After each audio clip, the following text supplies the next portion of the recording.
Autism Awareness Month with Chris Wilson of The Mistakes. Doja Cat fans rip Erik a new one on Twitter.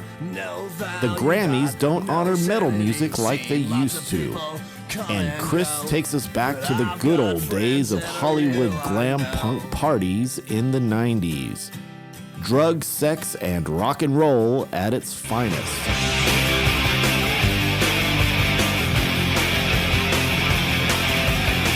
Coming to you from one of the most resourceful, independent, and badass generations of all time.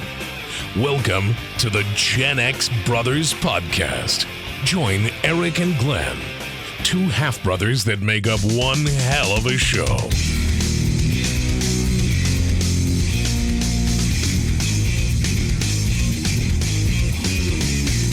Hey, what's up, my abandoned children of the night? Hey. Welcome to the Gen X Brothers Podcast. Welcome.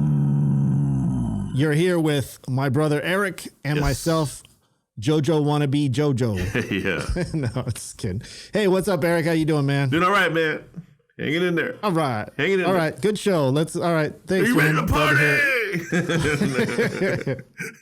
So just to jump up and down and get happy and shit, you watch the Grammys or the music Grammys. The Grammys or the Grannies? The Grammys. Yeah, I mean, Grammys. they were here in Vegas, actually. I just made sure I stayed away from the Strip because of that fucking BTS or what is that Korean pop band or Yeah, K-pop I actually like band? it. That's funny. Like, my guilty pleasure is actually BTS. I like them for a boy band. Every time I see them, I think, oh, they probably suck. But then I heard one of the songs, what is it, Smooth Like Butter or some shit like that. And I was thinking, oh, yeah, I do know that song. That's actually kind of a cool song. Yeah. So. I don't know if I like them just because they're South Korean. And I don't know. I think they, out of all the boy bands, we had NSYNC and Backstreet Boys, now, I used to kind of like NSYNC as well. But, there was always that NSYNC or Backstreet Boys. I always liked NSYNC better. Well, with K-pop, they actually have like a fucking boy band and girl band factory where they pop out like, they get all these kids and they put them in a room and they just fucking work them to death. I got like 5 of the Funkos, the BTS Funkos. I think it was 8 members. I think I got 5. They're in my possession. It's like,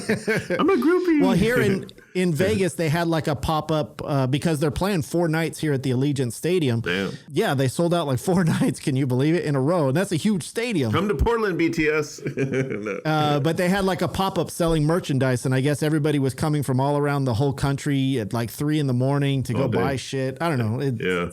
Yeah, I think they're cool. I mean, I like them in interviews. It's just kind of funny to watch. And I do have to admit, I was searching for their vinyl, but they don't have any. I was just thinking, like when I hear their music, I didn't know that was them. I thought it was just a white group, like a white boy band. I didn't know it was BTS. Yeah, they sound very white and they dance good. Because I like my favorite is like G-Dragon, that type of K-pop where it's like really gritty and fucking cool shit like that, like the real shit. Yeah, but for some reason that's not popular anymore. I don't know why. Like I like the girl bands.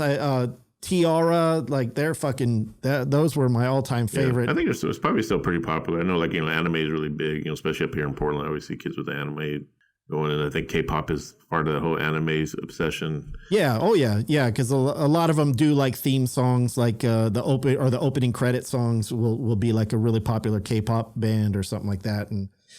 Apparently, the Grammys were, I guess they kind of snubbed a few people this year on the. Check it out. I mean, the Grammys has been sucking for a long time. I think the last time they actually did something kind of cool was Ghost won a Grammy in 2016, which is like everyone knows. Like, that's my new favorite band. They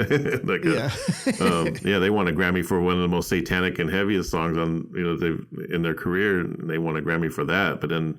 It's like, but they just, and then, here's where they really fucked up is back in the day when Metallica was nominated for a Grammy and they gave it to Jethro Tull, a guy who plays a flute over Metallica. That's how much they care. That's how much they care about rock and metal and what they know about it, but yeah, the fact that, so Slipknot, they actually won a Grammy in 2006 and guess who was missing out of that memoriam they just did?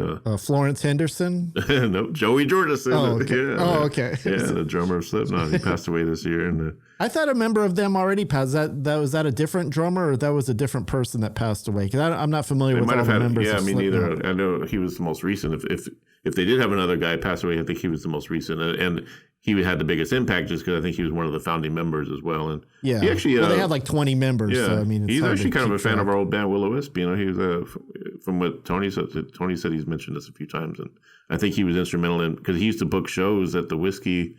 He had like his own booking agency or something like that. And I think, really? I think he put us on a show or something, if I remember correctly.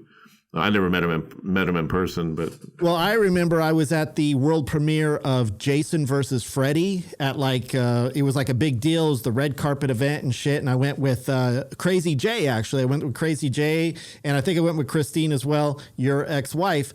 And we were waiting in line, and Slipknot walked right past us, like all the members in full dress up. And then Crazy J's out, "You guys fucking suck." And then they turned around and started, I'm like, dude, what the fuck are you doing? I mean, like he was trying to get their attention, and they turned around, but they didn't see that it was us because it was like a big crowd.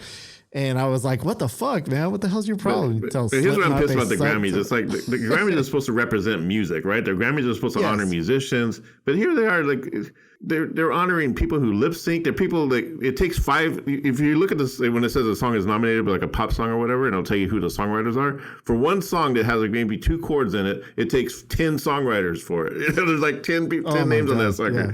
And I'm like, what the fuck? You know, who's writing what? And like, yeah. And then the person one person for the snare. There's one person writing the cymbal. And the person that's getting nominated can't even sing it live. They have to lip sync it. It's like, how the fuck? Oh, you're talking about Doja Cat, right? Doja Cat. Well, mostly, yeah. Doja. Who else? Dua Lipa, which I call Dua Lip Synca. Yeah, Doja Cat. Yeah, those are fucking fighting words for their fans, huh? Because you put some shit like that on Twitter, I think, right? And here's the thing: is like I don't know whether she lip syncs or not. I just wanted to gripe about the Grammys on their page, and so I was scrolling down and I just see, I guess it was a picture of Doja Cat, and I just chose her post. It was a post by the Grammys, but I just chose that to air my gripe. I see. And I said, I was saying, yeah, you give awards to people who lip sync, who can't even write their own music. And the next thing you know, all these Doja Cat fans are just ripping me apart. She's a songwriter since she was age 14. She writes all of her own music. She plays guitar. But I'm listening to her music, and it sounds no different than like Dua Lipa. And it's just, it's that total hip hop kind of pop or whatever. To me, I think Billie Eilish is a real deal, her and her brother, when it comes to that kind of music. And so I'm going to listen to that way over Doja Cat. And then not only that, I saw about a week ago, Doja Cat was totally saying she was going to leave music and Twitter because she can't handle the trolls. There was a bunch of people were trolling her, so she was like crying. Yeah, she released this. It was probably the same people trolling you. They troll her too. That's they're fucking assholes like that, man. So yeah, I was getting ripped apart, man. It was like, oh yeah. So then the one chick found my music, because I have my music on there, like Erik or whatever. She posted my Warmonger. So you shouldn't be judging playing music like that. That's your shit is unlistenable and all this stuff.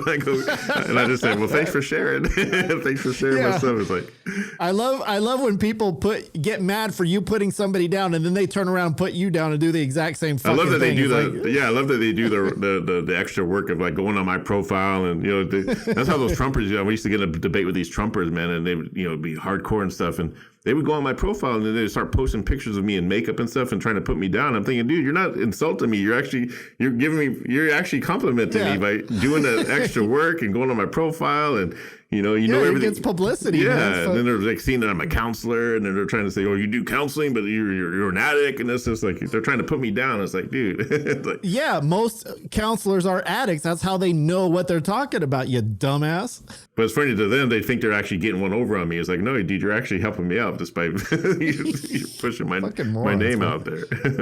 I'm a publicity whore, motherfucker. Yeah, so after I posted it on the Doja Cats and then thing or whatever, I woke up in the morning and like I said, I had like 100 notifications of people just going off on me and stuff. And, a few people liked what I said. Cool. But I said, okay, well, and I said, okay, to clarify, I wasn't attacking Doja Cat personally. I really don't know anything about her. I just chose her post to say the crap about the Grammys because, I went on the Grammys Twitter page and that's the first thing. Because it's not like they let you post directly on their page. You got to pick something. I didn't even mention Doja Cat in my gripe. I just said I think the Grammys suck for ignoring Slipknot, a Grammy winner, Joey Jordison. They actually ignore they don't even know who they're giving Grammys to. That's how bad it is. It's like, and then the fact that they don't even televise the metal or rock acts anymore. They just, it's off air. And it's just like, come on, man. Rock I is mean, like, come on. It's all about money. It is. It's all all these about- award shows are all about fucking money. Whoever's selling them. It has nothing to do with the music itself. it's not. It's all a fucking, it's like high school. It's a fucking competition for popularity and being queen of the fucking prom, prom queen and king. Fuck you And I even all. noted, I said, aside from Chris Stapleton, who's actually the real deal, and that guy, John Baptiste, who won the album of the year, which, he actually is a really great musician. And I'm not really a big fan of his music. I mean, I like what I hear when I hear it. Me neither, but I saw an interview with him and I was thinking, oh, he's a cool guy and, he's a really talented musician, but the music is plain as shit. I mean, there's a little bit of jazz in there, which is cool, but... I didn't know he was that big. Like, I always assume him as like the music guy for, what's his name, Stephen Colbert show or whatever for the late 90s. He's his music guy or whatever. Just like how the Roots is the music guy for Jimmy Fallon. And I didn't think John Baptiste was that, like, to where he'd get the album of the year. It's like, because you don't hear his music that much. That's what I tried to listen to his music, and I was like, oh, yeah. I mean, he's just one of those guys. It's not my thing. Yeah, like but he's. The point is that it's all a fucking popularity contest, man. From the very beginning, all of these things is just about rewarding people that really didn't do anything other than just fucking put their shit out there like everybody else. And it just happened to be that all these people like this one instead of that one. And, I even told that one guy on Twitter, I go, yeah, just because Doja Cat can write her own music doesn't mean it's good. It's like, There's a difference to me between, obviously, if you have producers, everybody has people that help you. Because that's the whole point of a band. Like, if you're a single artist, a band is much better because if you have a drummer that all he does all day is think about drums, and you have a song and you're thinking, oh, I have this riff, that drummer is going to bring to the table something that you never would have thought of because that's all he thinks about is drums. So I appreciate the collaboration with a band, with other people and producers.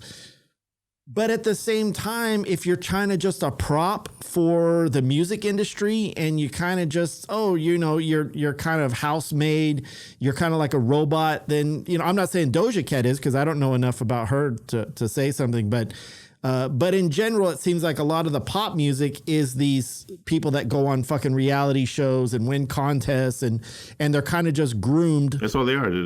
Yeah. Like I watch American Idol. I still watch those shows and, you can tell right off the bat that they'll come out and audition and it'll be a good singer, but just Katy Perry and Lionel and them. And I like Lionel Richie. I like the feedback he gives to the people auditioning, but you can just tell they're just trying to say, okay, how can we program you? How can we make you this and that? It's just like, come on, man. Like you got to do it. If you want to be a star, you have to be this way. And to tell you, you'll be a star, but you'll just be a fading star, and you're gonna die out with everybody else. But if you want to be original, it's got to come from the heart. It's got to come from something that other people don't have, and you can't train it. You just got to be fucking on game, Yeah, so it just goes to show how out of touch the people at the Grammys are with rock and metal. It's the fact that they don't televise it no more, and the fact that they don't even remember giving this dude a Grammy and he passed away. And then they just released today a statement. I guess the guy who ran that memoriam or whatever, we apologize for who we left off, and he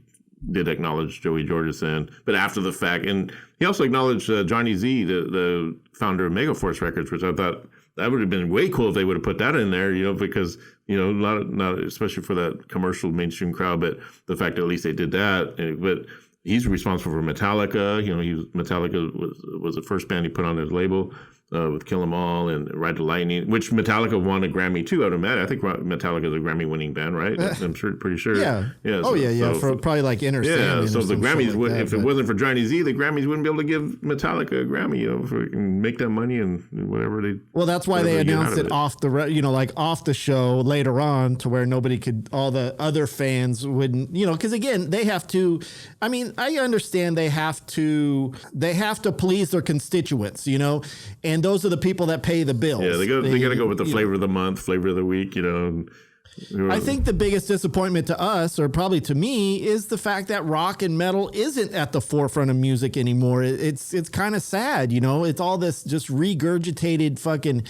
I got nothing against hip hop or pop music. There's some great songs, there's some great artists out there. It's just very disposable. Like even back in the day when the billboards were all like, top 10 or top 40, there was like a lot of rock in there, and there was also a lot of pop. But at least the pop bands back then, most of them played their own instruments. They wrote their own songs. Like Duran Duran were like very instrumental with themselves, with the music they wrote. And, Devo, which is like, you think of them as an electronic band, but they were like number one on the charts. But those guys were musicians and they created stuff. They didn't just sit there and cut and paste a bunch of samples and beats and then lip sync over it. It's like, yeah, that's what I'm talking about. Like a band versus like an artist who's just in his, like, even myself, I write music and I get lost sometimes when I'm writing music and I don't know where to go. But if I was in a band and, like we used to be back many years, we could bounce ideas off of each other. And you don't have that luxury anymore. A lot of people don't because of technology, because of isolation. It's a shame. Yeah. And, in my song, Death. And it goes back to that same thing with BTS that people are just built in a like these bands and they're manufactured. They're just built in a factory and fucking spit out to America or the world and say, listen to this, and we're going to repeat it 1,000 times until you like it. My song Death from Death Cryptopia has about 6 chord changes and a bunch of riffs. Guess how many people it took to write that song? 22. One, me. Just me only, except for the lyrics. But that was you and your cat. Yeah. But that trips me out when I see that. It'll be like this song, when they do the nominations for songwriter, and it'll be like 50 different names on one song. And it's just like. Well, also, too, I think what happens is like. They just want to have their name on it. Just because they go, oh, I think you should take the bass line out of there, or oh, I think you should add a little guitar part. All of a sudden, they want a writing credit, because they want a piece of the song. So a lot of people will get involved in these and if you're an artist who doesn't, like if you're a beginning artist and you don't know better and you just want to be famous, somebody comes in and so, yeah, I think you should put a cowbell in there. Yeah. And they go, oh yeah, all right, so give me 2 points on the song. And now they're getting like 20% of your music just because they put a fucking cowbell. It's like Olivia Rodrigo's probably, yeah, and then the lady comes in, no, hit that note up there, you got to go with pi. Okay, give me song credit. Give me song credit. That's exactly what happens. And that's how these artists get ripped off. Yeah. So it's like, fuck you, So bitch. in a way, it's kind of not, maybe it's not their fault. I don't know. Yeah. It's just all, they get promised the golden life and the big fancy cars in the house and to take care of their family. They get promised that and, we're going to make you a star. And then 2 years from now, they don't get shit. Yeah, and then 2 years later, they're disposed, and they're, like I said, it's all about flavor of the month. And then the next pop star comes along, and boom, you're out of there. And whereas like bands that actually like rock and metal bands, and even indie pop and alternative, those guys stick around. And it's the fans that's going to keep those bands going. It's the real fans and fans of music that's going to keep them going. We don't really need the award shows. I think rock is where it needs to be. Like Alice Cooper said it best. Rock is where it needs to be because we're the villains again. We're the outcasts, like we were back. And that the younger generation, the little kids that are like 5 or 6, are soon going to grow into that. We haven't even had a good horror movement. We haven't had a good metal movement. So we need a new metal scene. We need a new horror scene. Yeah. And next thing you know, another 10 or 20 years, it's going to be fucking outrageous. And history being made at the Gen X Brothers podcast. History in the making. History in the making. Only on Gen X Brothers podcast. Gen X Brothers. Not bros, but brothers. I actually said bros when I did that little video on TikTok. I was like, yeah. I kept saying bros. Who cares? Oh, fuck it. No one's going to see it. What did I get? Like 3 views? Yeah, who gives a shit? I keep having to delete. Nobody cares about us. That's the beauty of not really being famous, is we say whatever the fuck we want, but then if we do become famous, it's going to come back and haunt the shit out of us. We're going to lose like all of our sponsors. Yeah. We're going to get like 20 sponsors and we all, yeah, man, we made it. We're rich. And then all of a sudden, remember when you said 6 months ago? And you're like, oh, fuck. Yeah. I apologize for saying. Yeah. Yeah, you can't say certain words anymore. Cancel culture. All right. So I want to introduce our very first guest on the Gen X Brothers podcast. I want to welcome Chris Wilson. Welcome to the show, Chris. Wilson. Who's that? Thank you. Chris Wilson? We know who he is. Part of it is in honor of April is Autism Month, from Autism Awareness Month. And so Chris wanted to come on and promote some things. But before we get to that, we have been friends with Chris since the 90s, and his most memorable thing is playing with the Mistakes, old school punk glam band. How did that go for you? I mean, honestly, that was the funnest time, the most fun that I've ever had. Just being able to play shows. We did a lot of the old glitter glam shows at Will-O-Wisp, and playing the Roxy and the Whiskey, and got to put out a couple of CDs and go over to Australia for a little tour. So we had our little run. We started out, we just started out as a punk band, hanging out with all the Hollywood guys. And then we actually got invited by Tim from Spiders and Snakes to do one of the Glitter Glam shows at the Teaser. And as a joke, I said, hey, we should play as the Mistakes and play the show in drag. So we all put makeup on and put on a skirt, and the image just kind of stuck, and we just kind of stayed with it. And we got a better response than we did before, so we figured, screw it, keep the makeup on, hide the ugly faces a little bit more, and then kind of went on from there. So had a pretty good run. Were you considered punk before that, and then you just kind of went into the glam thing, or? Yeah, I mean, our songs always kind of had. My songs were a little bit more punk, and I came from the glam scene and loved the glam music. But I was really heavily into like Black Flag and stuff like that growing up, where Stacy, the singer who was in the Zeros, he was more from that bubblegum, Poison, hanging out with CeCe DeVille kind of thing. So and he was a big Dee Snider fanatic, right? I remember him. 100%. So our styles kind of combined, gave us like that punk edge with kind of those catchy choruses. And then just made the evolution into, even with more makeup, we still wrote the same style of music, but it just gave us a little bit more of an image. I thought I saw like a video of you guys a few years back on MTV, or not on MTV, YouTube. this generation's MTV, but yeah, wasn't there like an old video you guys did? It was like black and white. I don't know if it was just Toy Stacy, like a different version of Mistakes. I can't remember I just remember it looking really good and thinking, wow, okay, it looks like they're doing something. We did 2 music videos. We did one for Tomorrow, which was a full video with the whole band out in the backyard when we lived with Stevie Rochelle. And then after I left the band the first time, they did a video for Bored, which was a total punk song that I wrote. But that was, pretty much just Toy Stacy in the shed, screaming in the camera, black and white, mixed in with some old skateboarding clips. And then it had some live shots from a show we did at the Whiskey, opening up for Total Chaos. So there was a whole big pit going and a crap ton of people there, not to see us, but we took advantage of it for the video footage. Yeah. Are you and Toy Stacy still good or no? Yeah. Oh yeah. Yeah. I just talked to him the other day. And so coming from that genre and that era, as we did, what is one of the more memorable situations? Like, cause we got into some crazy shit. We got fucking tore down some clubs, broken some shit. What about on your end? Caused some riots? Yeah, I would have to say what always comes to mind is one of the craziest times was we played a show at the Cobalt Cafe, which was this little shitty punk club, like a coffee house type punk club. And it was, ironically enough, it was like in like Chatsworth or some bullshit. This little punk skinhead showed up and was running his mouth in the front row. And I was, Cisco fueled at the time, and just got tired of it, and I threw my bass at him, and I jumped off the stage and kind of started beating the crap out of the guy, and got broken up, and he left. Well, apparently there's a skinhead bar down the street that they just kind of walked around looking for trouble. So he goes back, gets all of his buddies. These skinheads walk in, so we haul us out. We're trying to get out. Damn. We start loading our gear. We walk out the back door, and there's like 5 skinheads out there standing out there, and one of them had a goddamn samurai sword. Oh shit! And he sliced one of the guy's tires we were with. We couldn't leave the club, and we told the owner, we're like, bro, you got to call the fucking cops. And he's like, no blood, no cops. Oh, damn. So we just waited. They went around the front. We ran out the back, got in our cars, and loaded everything up, and managed to get out of there, primarily unscathed. But that was one of the more interesting. I always wanted to play that place. I heard a lot about the Cobalt Cafe. I always wanted to play. I think Will Lewis ended up playing it after I left the band, but it was because it was always packed, right? It was like always. It was mostly skater and punk kids and.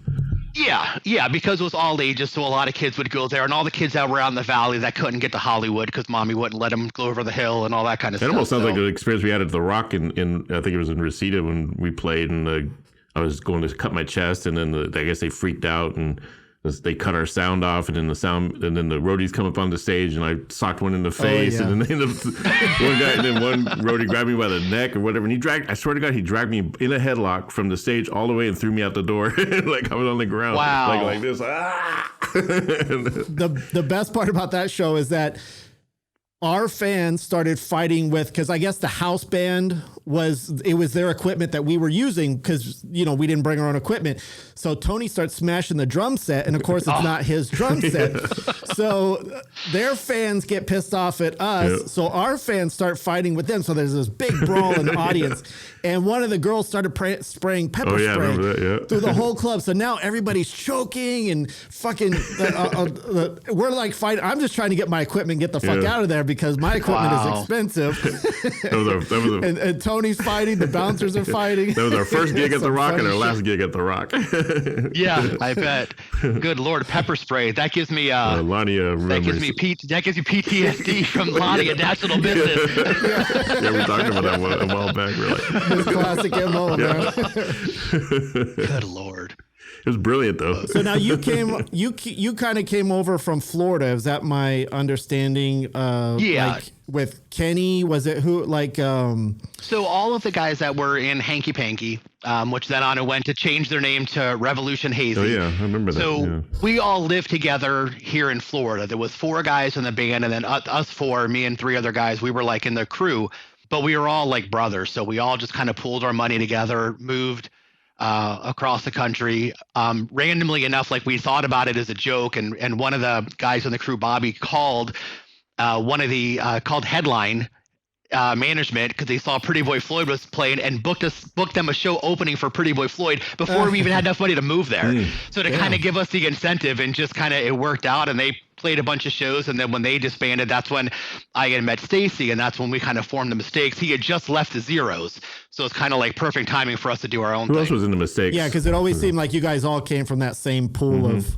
I guess, telemarkerders and and glam punkers. Yeah, who else was in the Mistakes? It was you and Stacy, and there was who were the other guys? Well, it's me and Stacy and Sean. If you remember, Sean started the original version when we were first named the band Larry. That's right. Yeah, I remember. And then that disbanded pretty quick. Jamie, who played bass in Tough. Jamie Fonte? Then he was on the drums. Yeah, so Jamie Fonte was our drummer. I played bass. Stacy played guitar. We had a couple of guitar players, Derek and Skyla. Carrie from Hazy and Dead Girls Corp. He played guitar for a while. Schizo played guitar for a while. And then for drummers, we went from Jamie. We had Stacy Starr, and then Booger played drums for a while. Who was the band that Lonnie and Jim was in? They were punk too, but it was like, what was their name? Rockstar's Kill. Rockstar's Kill. Oh, Rockstar's Kill. And then wasn't it Candy Cane Lane or something like that? It started as Candy Cane Lane, and then they went to Rockstar's Kill. Kind of like how Hanky Panky went to Revolution Hazy. After a while, you realize like, hey, that name's kind of lame. Let's go with something a little bit more edgy. Wasn't there like a logo? Yeah, you do. Wasn't there like a logo? Yeah, you drew their logo. Yeah, that's right. That's right. It was. And what was there? Wasn't there another one that where there's supposed to be like some turds being flushed down the toilet or something? Or was that somebody else? That might have been somebody else. I guess where it was one of you guys that said like, we want like the turds. There's something to do with the name of the band that had something to do with flushing in the toilet. I think it might have been. Oh, that was probably the little band that I started when I got to Florida. We were called the Unflushables. The Unflushables, that's it. I thought that was a brilliant name. I was just trying to think, how can I draw this? I don't know if I ever finished it or not, but we never even made it to actually playing a show. Yeah. We did some rehearsals, we did the all important photo shoot, and that was about as far as it went. The perfect band. You can never get rid of this band. We're the Unflushables. You'll never get rid of us. I did a giveaway on our website for the 25th person to like our page. I told them I'd send him a signed plunger, but I don't think we ever made it that far. Signed plunger from the Dollar Tree and shit. Yeah. That's brilliant. Cool. So. Now, unfortunately, we heard the news. Your dad recently passed away. Yeah. My dad passed away last year, or Eric's stepdad. I wanted to talk to you a little bit about this because my dad played guitar in front of us all the time. That kind of influenced us for Erik to want to play guitar, taking us to our aunt's house. And was your dad like a huge influence on your musical in the beginning or later on? Well, yes and no. So my parents were both hippies, and my dad played guitar. So I grew up with which I wish I still had, with Paranoid on vinyl and Alive 2 on vinyl. And my dad was a big Bob Dylan fan and Alice Cooper and stuff. But then my dad was a severe alcoholic and disappeared at when I was 14. So from 14, 15, we had nothing to do with him until I think I was in my mid 20s. So growing up, yes, I got into music probably because of that. But then when he kind of got sober finally and stayed, I mean, he was, I think, 22 or 24 years sober. He passed just before his sober birthday. That's the first thing he did was he bought a guitar and started writing again. And as soon as he started writing again, then when I moved back to Florida, we started actually playing together. We did some acoustic shows, then we put like a full rock band together and probably did 30 or 40 shows with them. So my writing style now and a lot of the way that I do things now was influenced by his songwriting style, because I just wrote punk songs, verse, chorus, and then you're done, where he introduced me into new chord progressions and putting bridges into songs. So playing with him definitely changed my entire outlook on writing songs. I mean, but it's great that you actually got to play. In fact, I got his Les Paul. Oh, nice. And wow. I now have his Koa Oak Tyler as my acoustic. That's so cool. But it's great that you actually got to play on stage with them, that you were that tight knit to be able to. Yeah, I remember seeing some clips where you were performing with your dad and some pictures. Yeah. And we had when we did the rock band, we had my nephew playing drums. Mm-hmm. So we had like a family band. And that was my dad's biggest thing, is being able to play on stage. And then two of my daughters that were in the school band, one doing saxophone, one playing trombone, they joined us on stage a couple of times. So it was pretty cool. It was pretty neat. So you're like the Partridge Family. I think with me, like my stepdad, like, Lynn's dad, my stepdad, he'd always play a guitar in front of us, and he'd always try to get me to play guitar, but I was more interested in just playing with toys and stuff. But it was like, but it did have but I always remember what he would play, the kind of songs he would play for. Is like, I remember I always talk about the Crawdad song, like, you always get him to play the song about "We're going down to the Crawdad, honey," whatever that song is, a country song. And, My first memory was I was probably maybe 8 or 9, and my dad got me a red Flying V guitar for Christmas and a little PV amp. Yeah. And I couldn't figure out the guitar. It was so frustrating. But I just remember that if I knocked the PV amp, it made this really cool crashing sound. Yeah. Now, were you one of those guys that said, "I'm going to take up bass because there's less strings"? Is that the reason why you went to play bass? No. No, not really. I mean, Gene Simmons and Nikki Sixx were like my idols. Like Nikki Sixx was the coolest. Gene Simmons was the coolest as far as I was concerned.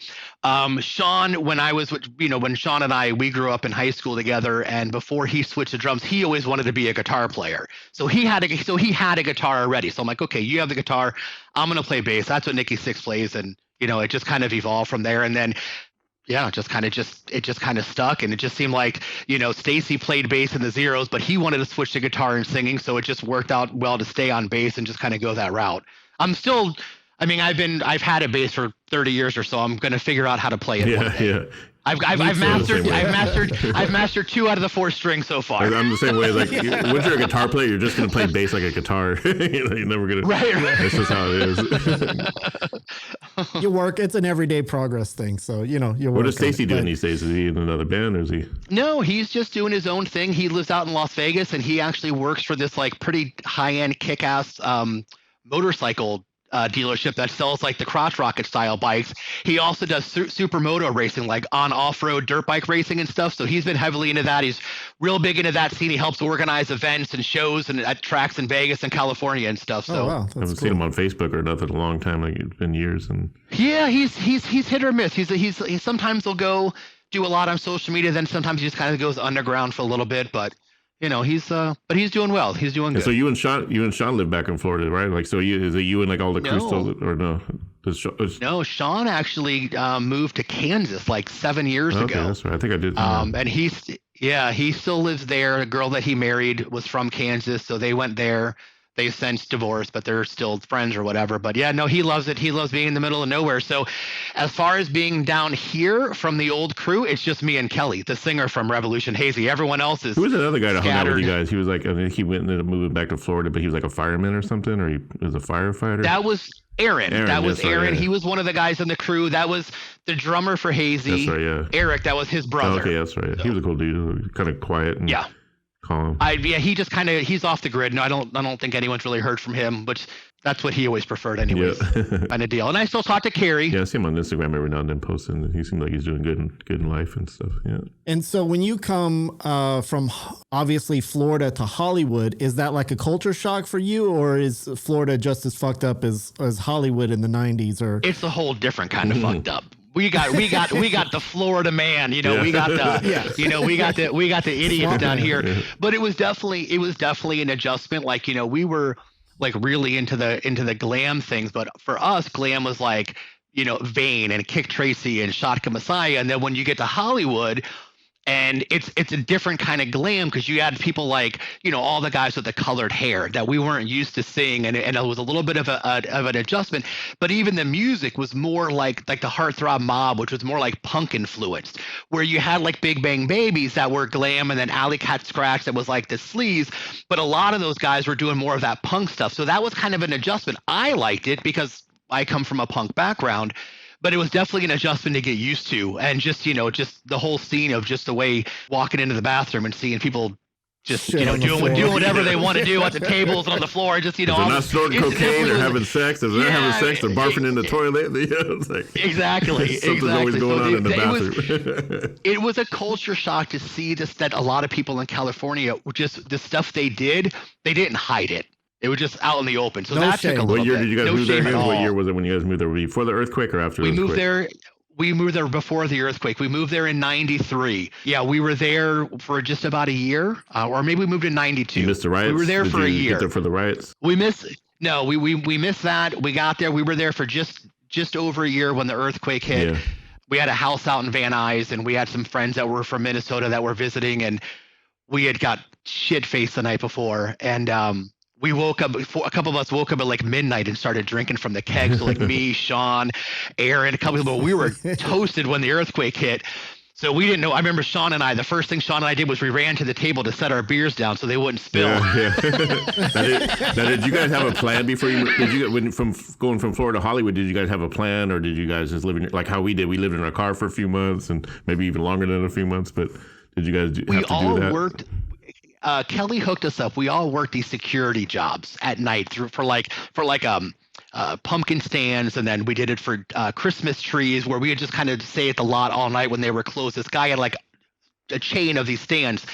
So Kelly got us all security jobs working there. But the deal with that is you didn't really get paid until the very end of like the 3-month season. The guy would give us a little bit of money here and there. So when we all got paid, we took that money, we bought a van, we rented a Hertz Penske truck.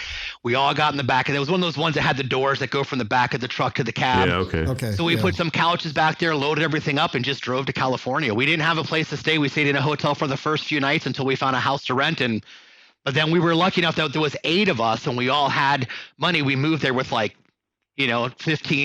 10-15 grand, so we were able to kind of get things going and pay like 2 months worth of rent before we like as we moved there with $100 in our pocket. Yeah, sounds like fucking luxury to me. It was, compared to most stories, it definitely wasn't bad. Power in numbers. Prince of Bel Air and shit. Now, did you guys get there in time for the Sunset Strip? Did you get to experience the Sunset Strip like kind of like everyone? Or we got there at the tail end, or about a year before it kind of closed down. But yeah, we definitely got there at the tail end. It was definitely coming down. Like the glamour punks were gone and were there, but it was like that's when Heartthrob Mom was playing. Big Bang Babies were coming to their end. Alley Cat Scratch was doing stuff. Queeny Blast Pop was around. You guys were playing, and then like Foxy Roxx would come up and play, and so we kind of got the tail end. We weren't there during the heyday for sure. Yeah. Did we ever play with the Mistakes? I think we did, right? The Will-O-Wisp and the Mistakes. I think we did 1 or 2 shows jam nights together, or bands where they have different bands on either the Teaser or the Whiskey A Go Go, or yeah. We used to do the No Bozo jams and yeah.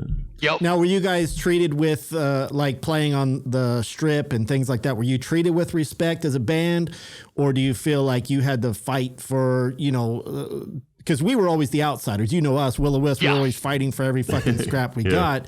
On your guys' end, because you were a mix of punk and glam, you weren't exactly just fit in with the whole glam crowd, like But if you think about it, like glamour punks pretty much owned that, like glam pop or whatever, the glamour or punk punks, glam or whatever. They own that scene. Yeah, they were way cooler than we were. They were way cooler than pretty much almost every band. It's like, it depends on where we played. So the Teaser loved us. We got treated great when we went to the Teaser.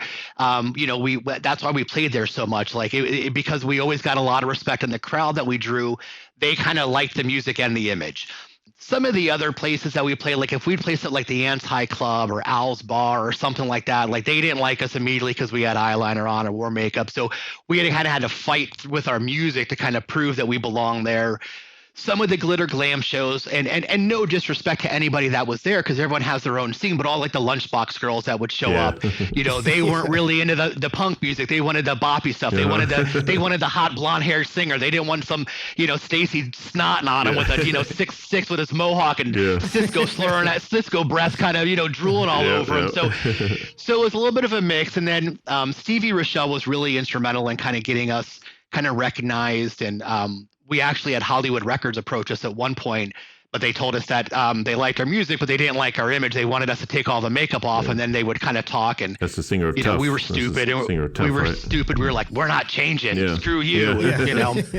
Whatever. But Stevie, the singer for Tough, he did a lot. He actually financed and produced the whole first CD for us, and he was super helpful to get us where we were. And Stacy was very relentless to get us where we were. Didn't he end up working with us in a telemarketing room at some point? Yeah. He did. I thought he was, because I remember you guys getting, oh, that's the guy from Tough. He did that for a while, and then then he worked for a moving company for a while, and then he launched the Metal Sludge website, and pretty much that and the Tough reunions. That's what he does now, right? What he does for a living now. Stuff, right? Yeah. He's like, they're kind of like the. What is Metal Sludge exactly? Is it they just spoof on other bands or something? Is that what Metal Sludge is? That their main? They started out kind of ripping on other bands. Now they're just more like a metal and rock news site, But Stevie's not afraid to post the stuff and his opinions to go along with it, which is what some people like and some people don't. I dig it. I think it's funny. I think it's funny how no matter what happened, we all ended up in a fucking telemarketing room selling some shit at some point. Dude, and I did it. And I did it for so long, and like you, Glenn, we worked at the same place for a long time as managers and closers. It went on to make us some good money. Yeah. So I think before we did the toner thing, I kind of think me and Lonnie was the first telemarketers of the crew, because it was like I was working at Chimney Jack and I got Lonnie a job there, and that's kind of was our first, and we were just paid under the table, because I don't think we really even discovered TA's place until about maybe a few months after that, and that's when we had to start after Gabriel joined our band, and then somebody gave us a lead about, check out this They'll place. hire anybody. But get up at 6:30 in the morning. They'll hire anybody. Everyone's all, go play.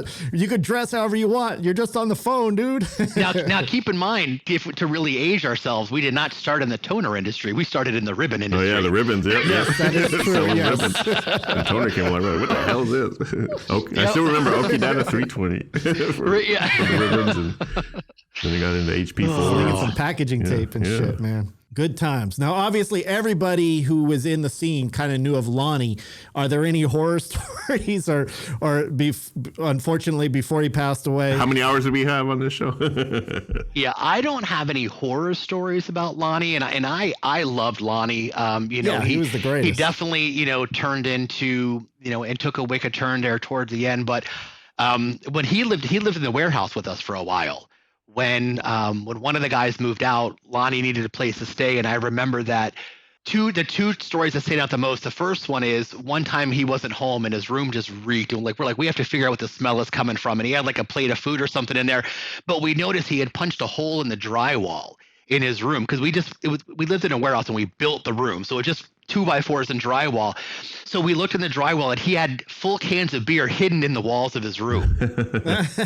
Second thing is, one night when he had overdone it, he had got home and he could barely walk, he could barely see, and he passed out in this chair that we had in the living room, and he just passed out, and he had his OCD tics or whatever, and so we messed with him. We put like mustard all over his face. Yeah. One of the girls that was there, or actually I think it was Stacy, had the club for the car, those old school locks, and we locked him in the chair. Oh yeah. And he woke up and he had, the mustard all over his shirt from one of his tics, but he woke up and we tied his shoelaces together and he had to piss. But he couldn't get out of the chair because he was locked in. Yeah. So he started freaking out, yelling. We finally let him out of the club. He stood up. He fell because his shoelaces were tied together, and he literally hopped all the way to the bathroom and ended up pissing himself before he made it all the way there. Yeah, I know. Yeah, I remember that. Yeah, he had the OCD. I remember we used to be late for going to work because he'd have to we'd get ready to leave the house, and he had to walk back in, pet our dog for a little bit, and do something to scratch his feet on the ground. We'd almost make it to the door, then you have to go back and do something else. I'm like, come on, Lonnie, we got to go. He actually introduced me to the 40-ouncer. I actually, when I think about it, he was the first time I ever drank a 40-ouncer. We were walking home from Chimney Jack, and he stopped and got a couple of King Cobras and Then after that, I started, here's the 40. Wow. The beginning funny. of your downfall. Yeah, the beginning of my downfall. Yeah. If I have one story about Lonnie, and I always wonder if because if Freud doesn't know this, but he committed suicide, and that's how we lost him. And rest in peace, Lonnie. Yep. But I always kind of wonder if he thought that I was still mad at him before he passed, because there was that time when he took my identification. And the crazy story was I'm with my ex-wife, we're watching TV, and I get this knock on the door, and it's these two bounty hunters and shit. And they thought I was him because we look alike, and that's why he used my ID a lot, because we had kind of a similar look to it. And the two cops are just sitting there saying, you got to come to us. You missed your court date, and this and that. And we're trying to explain to them, no, I'm not Mike Smith, Erik Fulmer. I even showed him my ID, and even Christine broke out the ID. It's like, yeah, this is not him, And they look at the ID like, I don't know, it sure looks like him to me. It's like, wow. So once we finally got him to believe it, they said the best thing I could do is to take a ride with them down the Rampart. So I'm in the car in the backseat with him going all the way to Rampart, downtown LA and stuff, because he said that's because all you long hairs look alike. Yeah, and he said the best thing I could do. That was before DNA and shit. What they wanted me to do is to do my fingerprints. That way they can actually prove that I'm not him. That way, because he said if I was to get pulled over by a cop, I would probably be pulled over at gunpoint. That's how bad they wanted this guy. And on the whole way there, I'm talking about my band and talking about, I think the cops were wanting to buy tickets from me for our show. And we were talking about Marilyn Manson or something. He's like, I love Marilyn Manson. I was like, yeah, well, I don't really care for him that much. But you're like, I cut my chest to make out with live octopus on stage. We got to check that out, man. It ended up being really cool. They let you go. I remember Lonnie thought I was pissed at him after that. I said, Lonnie, what'd you miss your court date for? Wow. Like, I guess some kind of heroin charge or something like that, or some kind of drug charge. Jeez. But I always wonder if he knew I forgave him, because I did forgive him. I was thinking, yeah. He was like the mellowest, crazy person that I could because he was always so mellow. Like, he was always cool with me. I never had any problems with him whatsoever, but he was always quiet. And then all of a sudden you heard something crazy that happened that he did. And you're like, what the fuck? Have you ever gone to a grocery store with Lonnie? Because one of Lonnie's favorite pastimes would be to stand next to you in the grocery store when you're getting ready to pay your bill. And I'm not talking I'm not talking 7-Eleven. I'm talking like at Ralph's, a full-on grocery store. And he would lean in. He did this with all the time. He would lean in really seriously, just loud enough for the cashier to hear. To go like, so was your mom more mad that you were wearing her underwear, or that she caught you in her underwear? And he would do shit like that all the time. And you see the cashier would be like, yeah.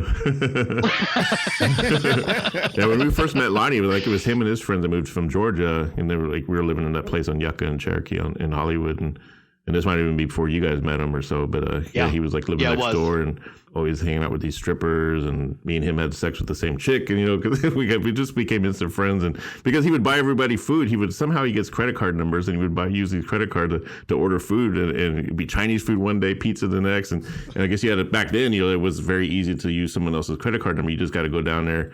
And if the guy said, "Oh, let me see your credit card," I left it upstairs. They would just give you the food anyway, But because all I had to do Lonnie was very resourceful. Yeah, he was very resourceful, and it's like, that dude was a character, man. One of the masterminds of Hollywood in the 90s, man. And he was a good bass player. All those shenanigans, he was actually a pretty good bass player, and. When you saw him on stage, you're like, wow, that's the same guy who was just freaking ordering Chinese food on someone else's credit card. Yeah. He's actually a good bass player. The best one for me was he lived in this little tiny apartment, and the Jehovah's Witness kept coming over to visit him. For some reason, he, because we went over to talk to him. I think you were there, Erik. I can't remember if it was you or if it was Jim. We saw this big book, the Jehovah's, it was a fancy fucking Jehovah's Witness Bible. It was one of their prized possessions. So apparently he convinced them to let him borrow it over the weekend, so that way he could read it and figure it out if he wanted to join. And then he never gave it back. And when we were there, they started knocking on the door. He's like, oh, dude, don't answer the door. Just wait. Because he didn't want him to he didn't want to give him their book back. Yeah. So he basically stole this fucking, it was it looked old, it was one of their wow, prime fucking Jehovah's Bibles. Some funny shit, man. So with you, Chris, was there any hard transition with alcoholism, since it ran in your family, did it did it plague you during that time period, or were you able to escape it? No, I mean, I still drink, but I just drink, more socially now. But there was definitely a time period in LA when everything was so easily accessible, and and Stacey and I we would just get a bottle of Cisco to go down the road, So there was definitely a time period, and I've had some times where it definitely got out of hand and became more of an issue than it should have been. But luckily I've been able to kind of get under control and not really have any issues with it now. But I think also, seeing my dad get himself sober, my dad went from living on the streets, like literally living in a bush, to then within 5 years being remarried and owning a motorcycle, a car, and a condo, and having a good job and starting a side business and the whole nine. So that's good. Yeah. He was definitely an inspiration for that as well. That's cool. That's awesome. Yeah, because that's why, Erik, you grew up, your dad was an alcoholic, which is pretty much where you got it from. So that's why it escaped me. Yeah. Right. And Erik ended up with the alcohol gene. Yeah. And I didn't even know, because I didn't know my dad really that well. Wow. So you find out afterwards. It's like, well, if I would have known that he was, and I knew it ran in the family, would I have drank? I probably would have still drank. And because I'm like, I would have. I knew, and I still did it. Because you don't realize it takes over your life until it's probably too late. Until it has, Yeah. Some people say, well, I don't have a problem. I don't have a drinking problem. I go, well, you either have a drinking problem or you have a problem when you drink. It's like some people have problems. Every time they drink, they have a problem. There's something happens. Something bad happens, and I had it all. But I'm sure it made life so much more fun in the 90s during that time, right? Oh yeah, you guys get. How about those warehouse parties at gyms? How about that one? Were you at that one where me and Tony was making out for like hours, and it was man. It's because that whole thing started at our warehouse. We had the first warehouse there with Revolution Hazy, and then they ended up coming and getting one. But we had some big parties there, and definitely some crazy people show up, and I saw Tony throw himself into a dumpster on more than one occasion. That was a crazy party that one night. I don't know if you were at that one where it was like I was making out with Jim's dog. I was drunk, man. I was getting drunk, and I was just sitting there, like the dog kept licking my face, and next thing you know, I'm on the couch with the dog licking his face, and we're like kind of making out, and then me and Tony, we wanted to do like how Jane's Addiction did with a shock, at the end of that one video where they kind of start making out. It was like, so we started doing that. We're getting into it. I'm thinking like, am I just gay when I'm drunk or something? Because I don't have any feelings for this guy when I'm sober. and I didn't pop a boner. So Marilyn Manson always said, if you don't pop a boner, then you're not gay. Right. So you can suck a guy's dick, but if you don't pop a boner, you're not gay. So, you gotta have that rule of thumb. Yeah. Now, did you guys know Marilyn Manson before when you guys lived in Florida? I didn't know him personally, but Sean and I used to go to a lot of the shows when they were just a club band. And like at the time, like the guys in Hazy didn't like him because they weren't their style, and they grew to like him. But yeah, Sean and I used to go see him a lot of the local clubs, a lot of local bands. In fact, we used to go see them play with a band called Ambugalard, which was a metal band. They were very Metallica. Okay. And they would do shows a lot with Marilyn Manson. Well, the guitar player from Ambugalard was Jordy, who then became Twiggy and became the bass player in Marilyn Manson after the first album. So yeah, we used to go see him all the time. Before Marilyn Manson broke big, I think Trent Reznor kind of boosted his career or whatever. Was he like he was, or do you think he actually did take stuff from LA bands after he got I mean, he definitely made it to the extreme, but he was definitely on that path when he was here.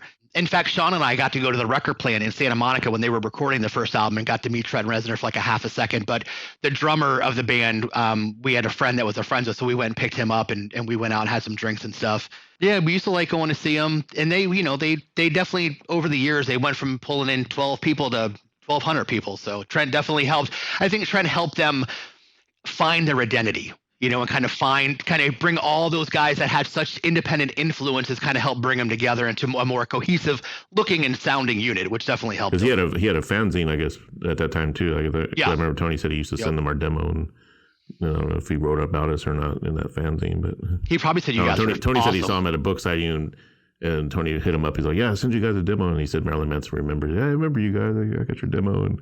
I don't know if he ever wrote about it, but that's funny. Carrie, when Carrie was in Dead Girls Corp, and Todd, the singer, was the keyboard was Madonna Wayne Gacy's roadie, and I guess they were on tour in like, I don't know, Japan or something, and Todd had come back and told Carrie, who was a guitar player for Hanky Panky, that Marilyn Manson like walked backstage one time and said like, listen, I don't, none of this hanky panky going on. And I'm not talking about that band from Florida. Right. And Todd's like, hey, that guy's in my band now. Now the real question is, have you ever seen Marilyn Manson assault any woman back then? Any women? No. Yeah. No, all right, so the case closed. That documentary is bullshit. Fuck you, Evan. Just kidding. No. We're just kidding, Evan. Erik always causing shit with the ladies. Yes. Yep. Controversy.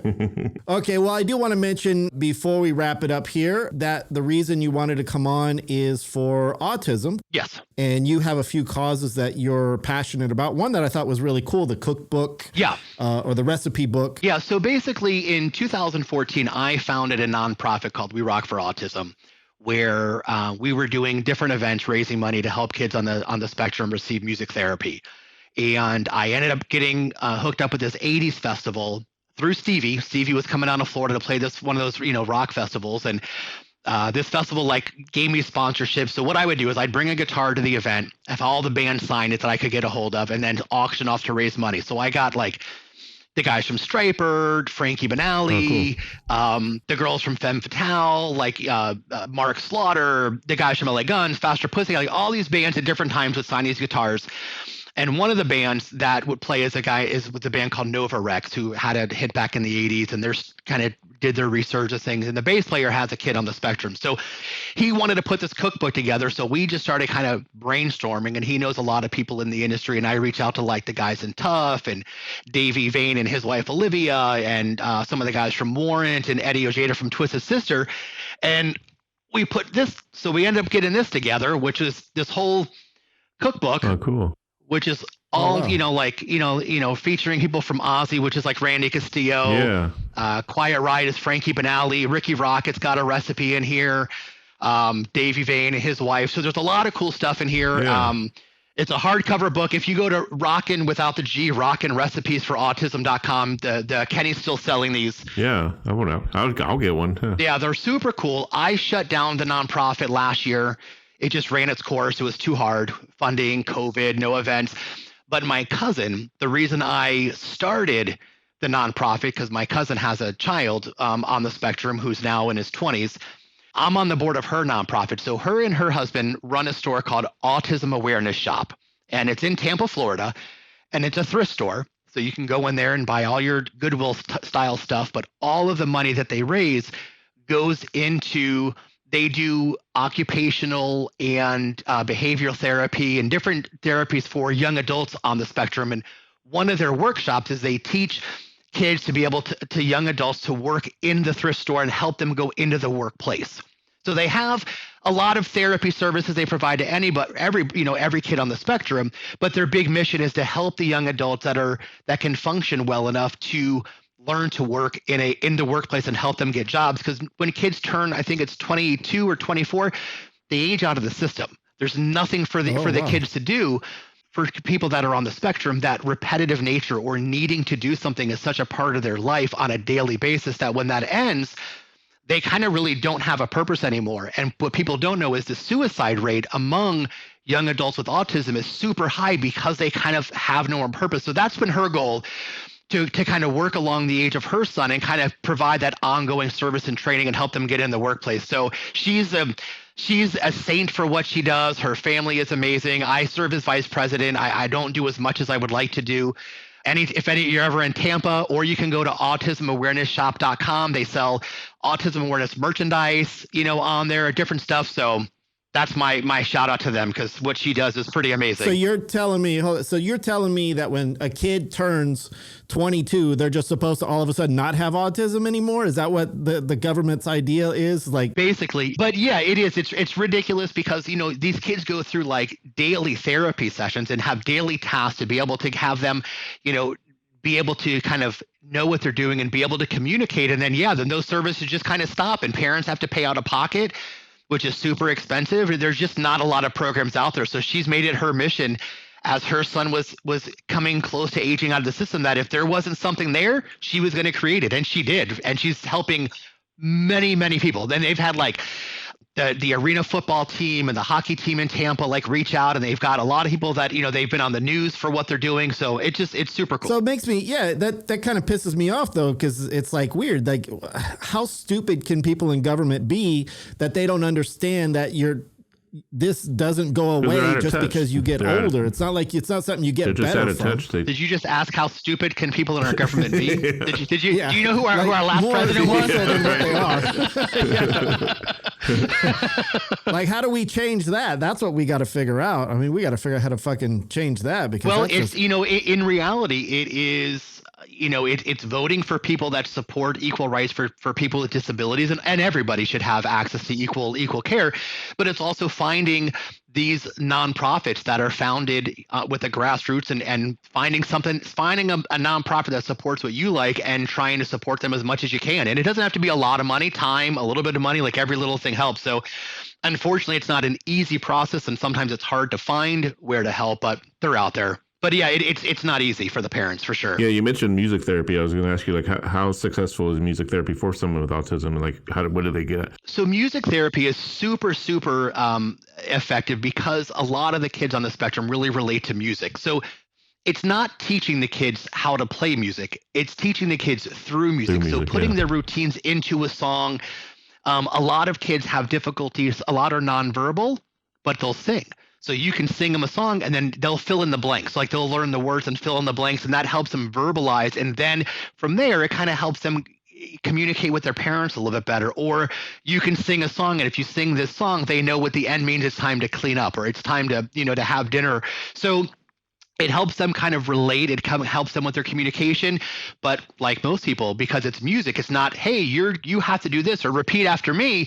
It has that melody, and they're able to kind of catch on to it. So that's why I gravitated towards it when I started. That's cool. When I started the nonprofit, just because it was the thing, and it was one of the things that a lot of insurance companies don't cover, because it's not a standard therapy service. And we've been playing music this whole time, and we didn't know that. So yeah, it's like with that alcohol and drug counseling, I do music therapy every now and then, but it's not really covered by OHP. But I still do it with my clients. And yep, and people use it for music therapy for in the NICU.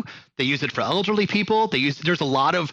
My dad was involved in an organization called Rockers in Recovery, where there was music stuff. But there's a lot of like treatment centers that use music therapy for drug and alcohol addiction. It's, remember the show when you got your license, and that show that I played where I kind of congratulated you on stage, that was in the parking lot of the 101 Club, which was my dad's home club for his AA meetings. And that was a show that we were doing for sober music and music therapy and all that kind of stuff. Yeah, thank you for that too. That was awesome. Yeah, it was badass. My dad was heavily into that. My dad founded a nonprofit called World Sober Music Day. Then he changed it to September's Angels. And what he was doing was raising money to financially help grandparents that were raising the children because the kids lost their mom or dad due to addiction. Yeah. So he was kind of trying to help them financially when they were taking on that burden of a child that they weren't expecting. So now, is it possible for a kid with autism to become a musician, or is that just something they just? Oh yeah. One of my I have really. Are there any well-known musicians? I'm sure there is, but there's my good friends Freddie and Cynthia. They have 3 kids that are all amazing, and their son is on the spectrum, and he is one of the best damn bass players I've ever seen. That kid can hear a song and play it like that. Yeah. They played live. They played shows together. They did a lot of events that I did. Oh, but cool. Yeah, man, the kid's like a third of my age and just kind of blows me out of the water. And he's just a cool kid. The whole family's amazing. Is there a cure for autism? Like, in other words, did anybody ever get cured of it, or it's just something you live with for the rest of your life? Yeah. It's you learn and cope with it. And, there's just different services to try and, it's more the people that are around the person with autism that need to learn to cope with it, because the person that's the autistic person, that's who they are. That's what makes them them. That's true. It's everyone else that has to learn that it's okay and to accept it. And that's why we really focus on going from autism awareness to autism acceptance. Like, that's kind of, where the world needs to go next. And so you say there's a spectrum. You keep saying a spectrum. So that means somebody could be lower on the spectrum or higher. Yeah. Depending upon the level of mental capacity. You'll have some that are, my stepmom, her grandson that she takes care of, he's 19 and he's on a much lower level. Amazingly sweet kid. But his functioning level as far as verbal and academics are a little bit lower. Some kids are completely nonverbal. And some are extremely smart and extremely verbal, but they just can't be around people and sound. Yeah. Okay. So it really is a huge spectrum in regard to how every kid, handles it or is it reacts. Easy to spot somebody with autism? Like if you're in a crowded room, is it just hard to like really pinpoint who has it? There's not, and that's the downside of it, because one of the things that I've learned is sometimes when you see a kid having a temper tantrum, it's not a temper tantrum.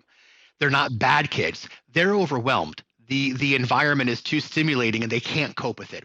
So you'll see sometimes, now it's more popular. Everyone walks around, like with headphones, like with Glenn's wearing, but you'll see kids sometimes walking around with really big noise canceling headphones. And that usually is because they have sensory issues and sounds are way louder to them than they are to us.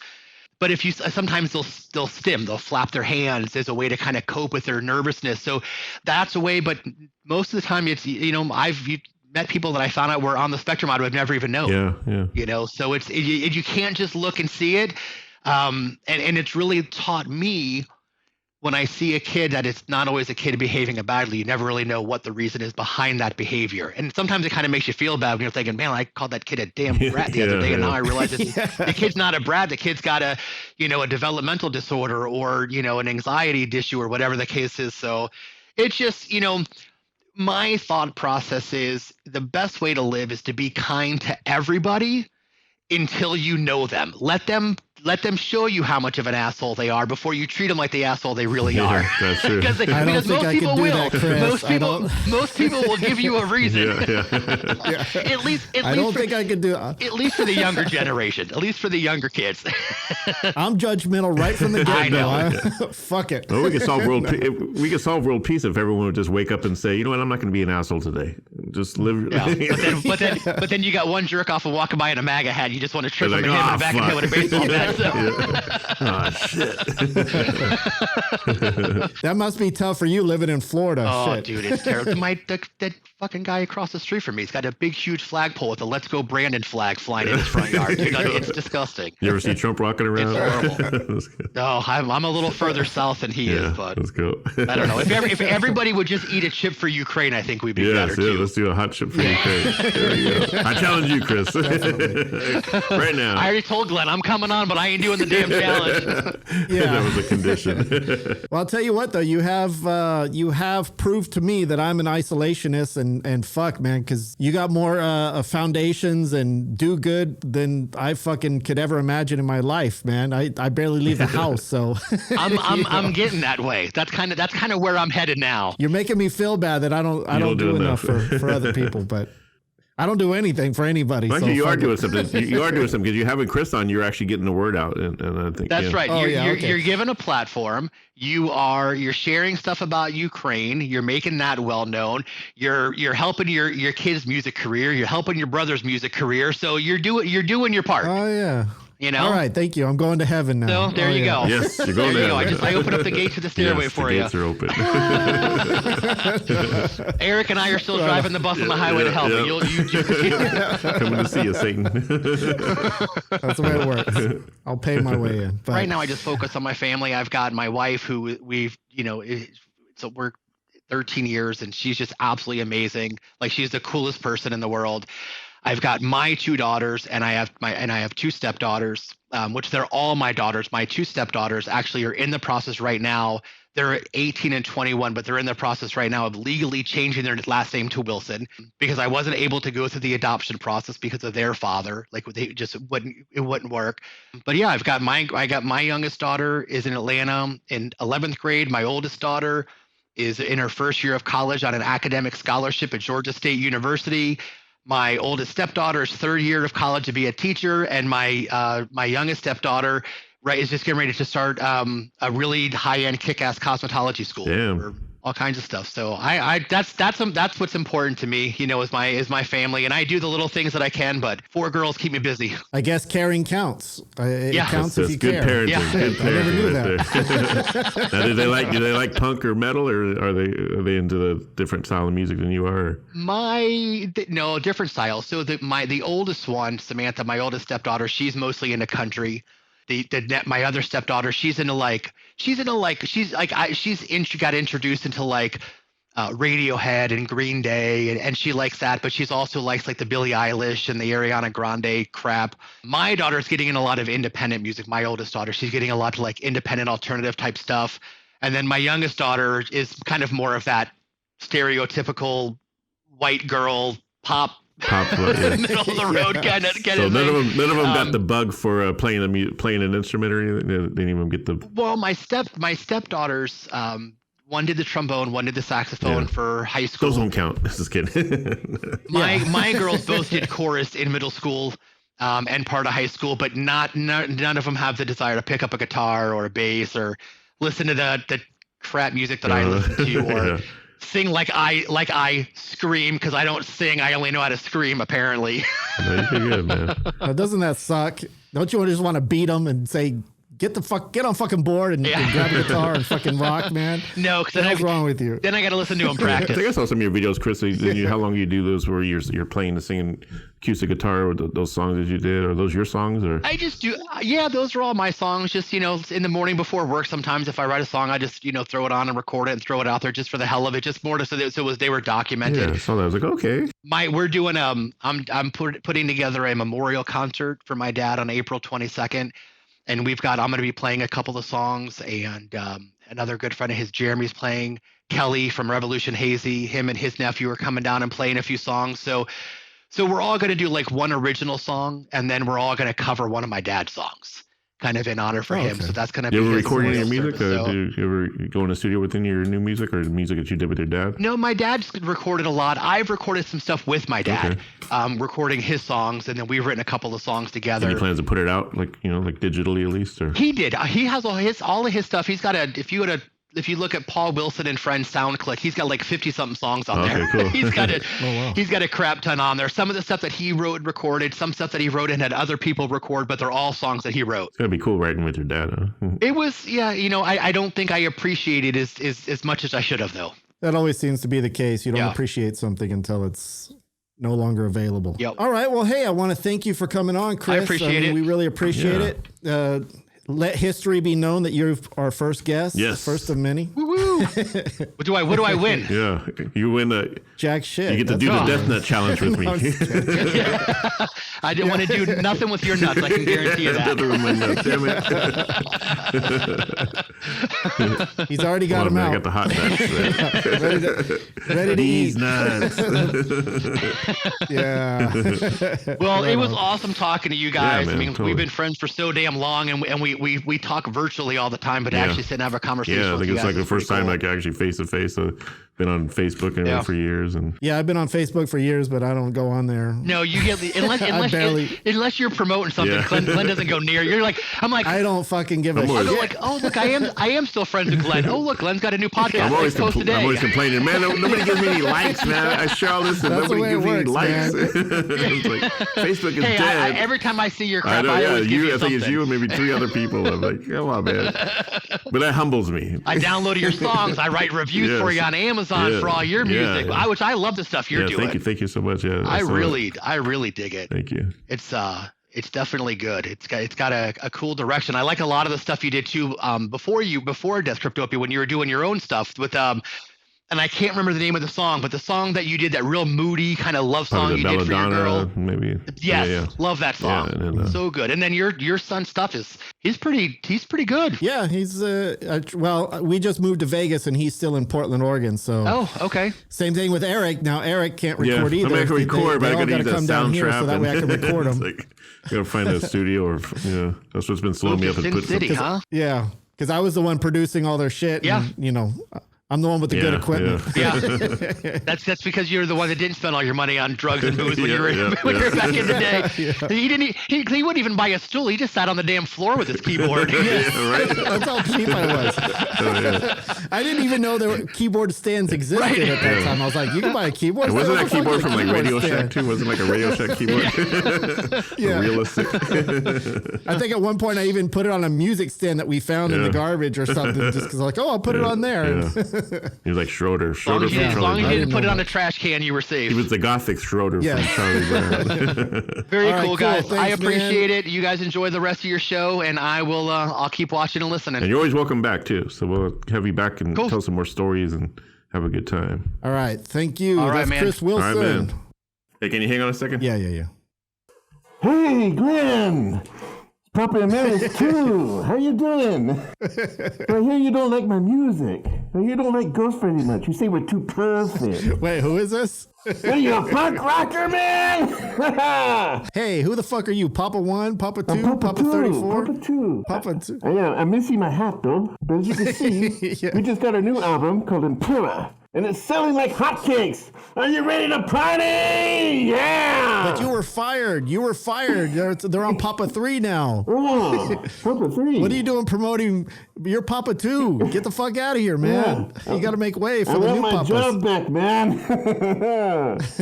You know what I like? I like Papas and beer. Yeah, Papas and beer. That's in Mexico. Yes. Very good stuff. Wait, is that the right accent for Yeah, he talks like an Italian. Tobias? Is that the way he talks? Yes, a Papa too. When he's in the crowd, when he's talking to the crowd, he goes, Wait, is "You he wanna Asian? That party?" sounded like an Asian accent. Yeah, probably, yeah. Papa too. Yeah, I still got to get my accents down. Papa in the house. Hey, let me go get Erik. I'll bring him back. Okay. Woo! Here we go, guys. All right. That's so cool that you got to meet Papa, man. Yeah. You know, I was disappointed with that because I don't really give a shit about ghosts. You think I care about ghosts, Erik, that much? That's why I said I had to get Papa 2 on the show to say, look, he's going to try to sell you. That's like me getting excited going to McDonald's and meeting Ronald McDonald. I know it's not the real Ronald McDonald, man. It's not the real Santa Claus at the mall. That's the fake one. Oh, yeah, I wonder if he could do that. I wonder if he could get people to dress up and go to like meet and greets around in malls and shit just to promote his stuff. Who would be able to tell the difference? Right, yeah. Like he could have a whole school of training Papas. You know what I mean? Like Papa training. Like, you know, like their Santa Claus school and Ronald McDonald school. That's probably what it's going to come to eventually. Get out some Papa training, you know. Yeah. It's going to be Papa World. That's cool. Yeah, so we just got done talking to Chris Wilson. We appreciate him doing the show, man. That was really cool. Mm-hmm. Actually, we learned a lot about autism because I didn't know any of that shit, man. I'm fucking stupid. I knew a little bit just because my ex-roommate, you know, she worked with autism kids, and I met one. You know, I used to go with her at the job. That's why I asked about the music, because he seemed like he liked it when I played guitar. This kid. And he seemed to like kind of warm up to me, and even my roommate was like, "Yeah, he really, you know, I think you were kind of bringing him out of his shell." Or I didn't know what she meant by that, you know, because I didn't know the terminology that you're supposed to. And I only went like one time, and I thought, well, maybe I wonder if this can help kids with autism. I wonder if I, you know, I thought about it, like, well, maybe I could do music therapy or something. Like, yeah, you probably could. I mean, not me. I'm not capable of doing. I'm sorry, but I mean, I appreciate Chris for all the shit that he's doing and all the charities, and you know, he's got all these foundations and nonprofits and all this shit, and I just have a fucking room where I talk on a microphone. You know, that's it. I don't. Yeah, but you feel stupid when you talk to somebody like that. You're like, okay, cool, you know. Yeah, but you're giving, like I said, you give them the platform, and that's you're doing your part, right? But still, it's like I always think to myself, should I be doing stuff like that? And I just can't. I can't even talk. I'm really fucked up in the head. You know, everybody's fucked. I know it doesn't seem like it, like I seem normal, but I really am fucked up in my head as far as communicating with people. Like I could barely talk to my family. I could barely talk to my like Chris.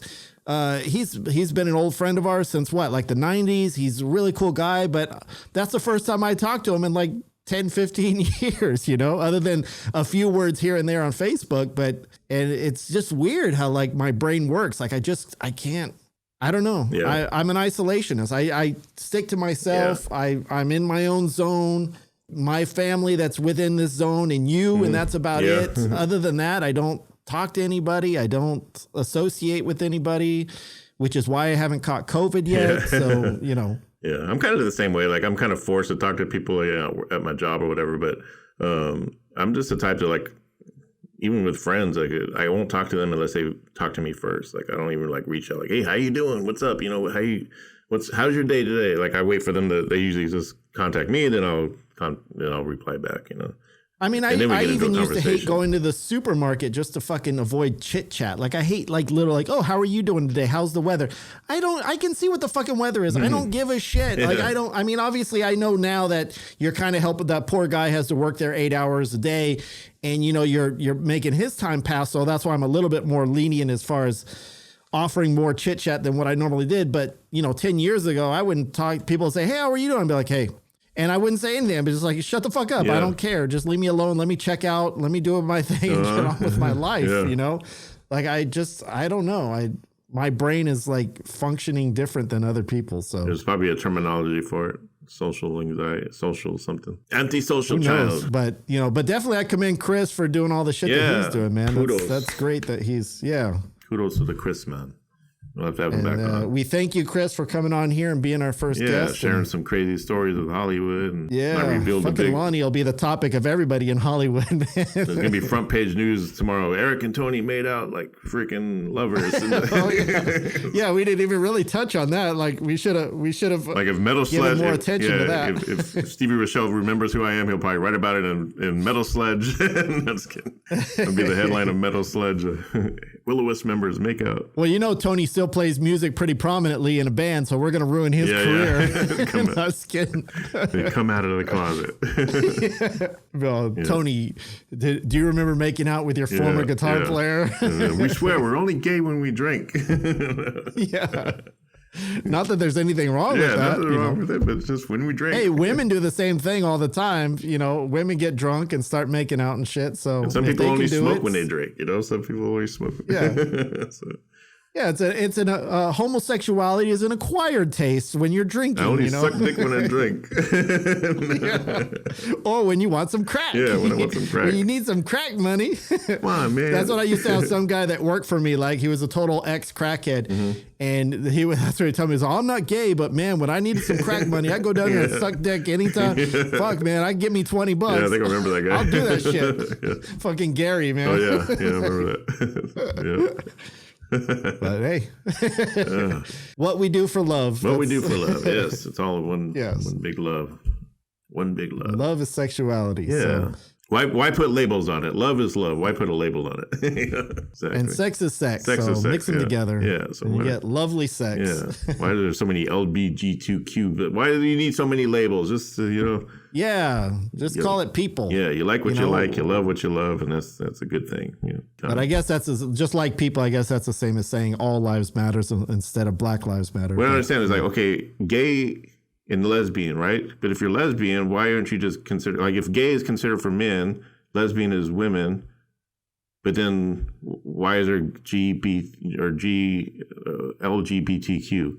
In other words, because lesbians are considered to be gay as well, too. Yeah, so that's what I understand. Like, why is there two different labels? Well, if there's somebody representing the LGBTQ we'll have to get some community we'll have to get and is not insulted by this conversation, then you're more than welcome to come on here. And we're not homophobic, because I do have a couple of friends that are gay and that are, so we're not homophobic because I have gay friends. No. Yes. Just like my son is Mexican, so I'm not racist. Yeah. So we don't mean to sound homophobic, but I have gay friends. But why is it? Yeah.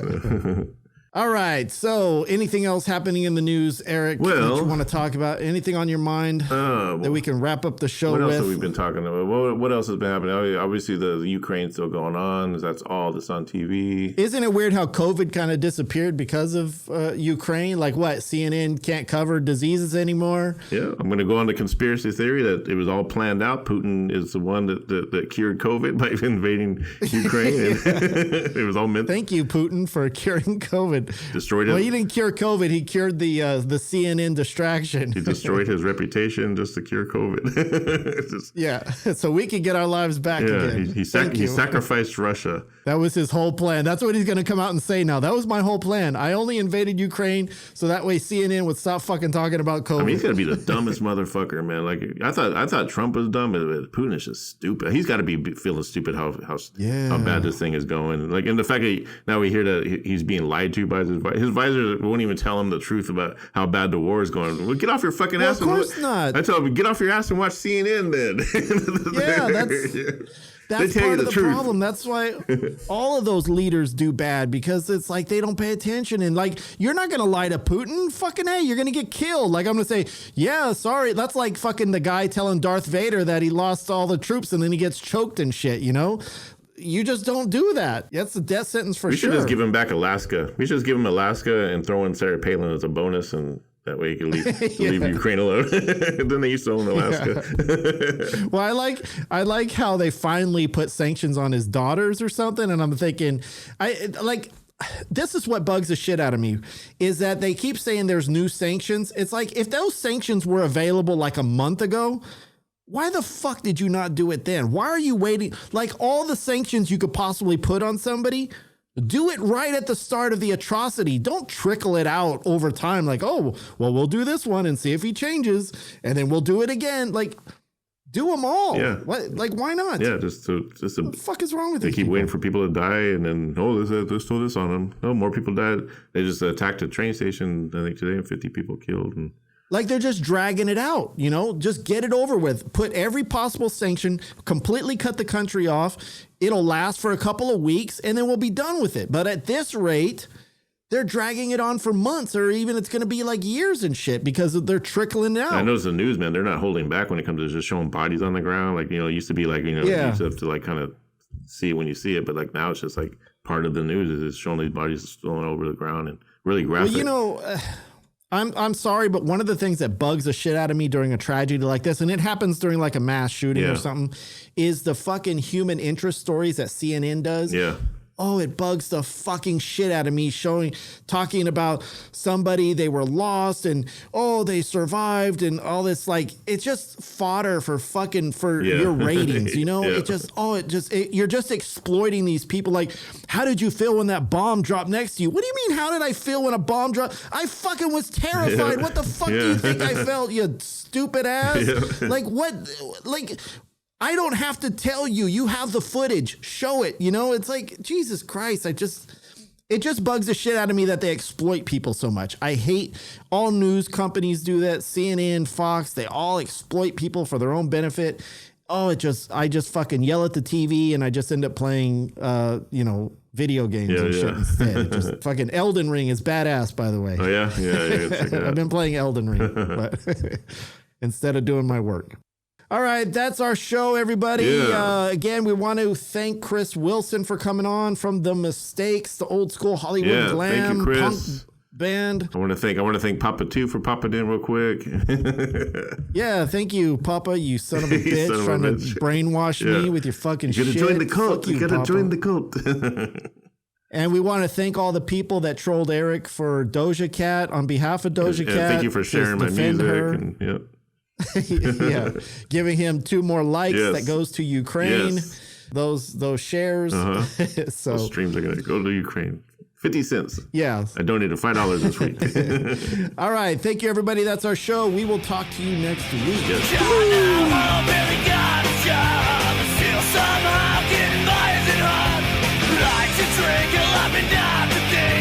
Sometimes I like to fight, sometimes I don't feel right. That's okay, I'll live my life. People say on the edge of a knife.